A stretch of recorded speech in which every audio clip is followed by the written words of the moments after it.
Assalamu alaikum, I'm Aisha and you're watching Samar News. Here are today's headlines. Toppled Venezuelan President Nicolás Maduro has pleaded not guilty in a New York federal court to charges including narco-terrorism and drug trafficking. His wife, Cilia Flores, also entered a not guilty plea. Meanwhile, the UN Security Council debated the legality of the US raid that captured Maduro over the weekend. Russia and China condemned the operation, calling it a violation of international law, as global leaders weighed its implications for regional stability. On the other hand, Switzerland has frozen assets belonging to Nicolás Maduro and 36 of his associates. The Swiss government said the freeze is effective immediately for 4 years, targets potentially illicit funds, and does not affect other members of Venezuela's government. Authorities said any illicit assets would be returned to benefit the Venezuelan people, while urging restraint amid a volatile political situation in Caracas. US President Donald Trump says the United States may launch a second military strike on Venezuela following the capture of President Nicolás Maduro, if remaining members of the administration do not cooperate with his efforts to get the country fixed. Trump's comments to reporters aboard Air Force One raised the possibility of further US military interventions in Latin America, and suggested Colombia and Mexico could also face military action if they do not reduce the flow of illicit drugs to the United States. Chinese Foreign Minister Wang Yi has said that Beijing cannot accept any country acting as the world's judge after the United States captured Venezuela's president Nicolás Maduro. Wang told his Pakistani counterpart Ishaq Dar in Beijing that China never believed that any country can act as the world's police, referring to sudden developments in Venezuela without directly mentioning the US. He said the sovereignty and security of all countries should be fully protected under international law.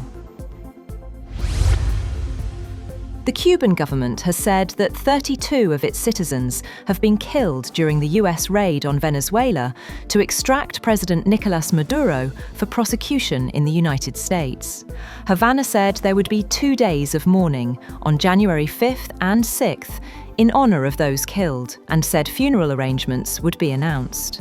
The Cuban government statement gave few details, but said all the dead were members of the Cuban armed forces and intelligence agencies.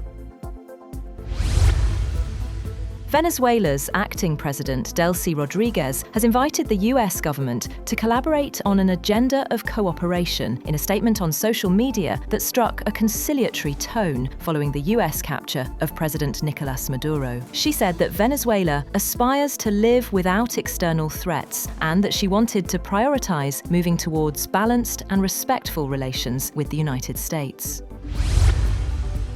Greenland's leadership has pushed back hard against renewed remarks by US President Donald Trump about acquiring the Arctic island, saying its future cannot be decided by outsiders. The reaction follows a US Special Forces operation that captured Venezuela's President Nicolás Maduro, an action that has raised concerns in Denmark about precedent. Trump, speaking aboard Air Force One, said he would revisit the Greenland issue in the coming weeks. Meanwhile, Greenland's Prime Minister, Jens Frederik Nielsen, has warned that threats and annexation talk have no place between allies.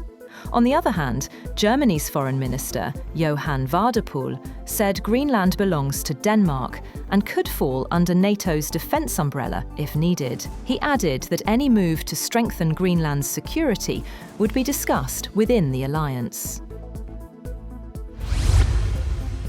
Ukrainian President Volodymyr Zelensky has announced a change at the top of the country's security service. SBU Chief Vasyl Malyuk will be replaced, with Special Operations Commander Yevhen Kamara set to become acting head. Zelensky said Malyuk would now focus more on combat operations.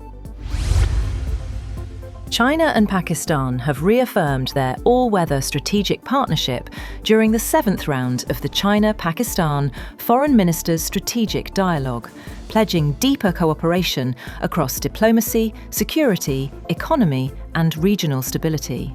Both sides held detailed discussions on strategic and political cooperation, defence and security, economy, trade, investment, and cultural and people-to-people exchanges, while also reviewing regional and global developments of mutual interest.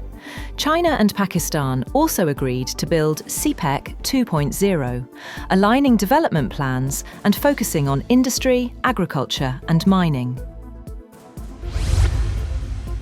South Korean President Lee Jae-myung and Chinese President Xi Jinping have met in Beijing and discussed restoring ties and regional stability, as North Korea launched 2 ballistic missiles hours earlier. The two sides signed 15 cooperation agreements covering trade, technology, transport, and environmental projects. Xi called for correct strategic choices to safeguard peace, while Lee stressed the importance of strengthening economic and tourism links between Seoul and Beijing. The United States may raise tariffs on India if New Delhi doesn't meet Washington's demand to curb purchases of Russian oil. Donald Trump told reporters aboard Air Force One to a question on India's Russian oil purchases that they do trade and the US can raise tariffs on them very quickly. That's all for now. For more updates, visit www.samar.tv. Thank you for watching Samar News.